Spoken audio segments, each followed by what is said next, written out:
ফিলিপাইনে typhoon কালামাইগি আছড়ে পড়ার পর অন্তত 2 জনের মৃত্যু হয়েছে। মঙ্গলবার দেশটির মধ্যাঞ্চলে প্রবল ঝড় বৃষ্টিতে রাস্তাঘাট তলিয়ে গেছে, ভেসে গেছে কয়েকটি গাড়ি।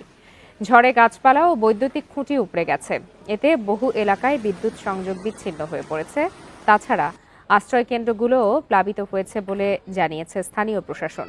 সোমবার শক্তিশালী এই ঝড়টি প্রথমে স্থলভাগে আঘাত হানে, পরে মঙ্গলবার সকালে টাইফুনটি সেবু ও নেগ্রোস দ্বীপ অতিক্রম করে।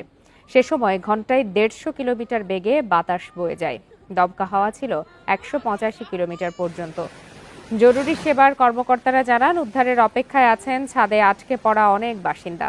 স্থানীয়রা বলছেন, টানা বর্ষণে সোমবার রাতে বন্যা দেখা দেয় এবং মুহূর্তেই তা নিয়ন্ত্রণের বাইরে চলে যায়।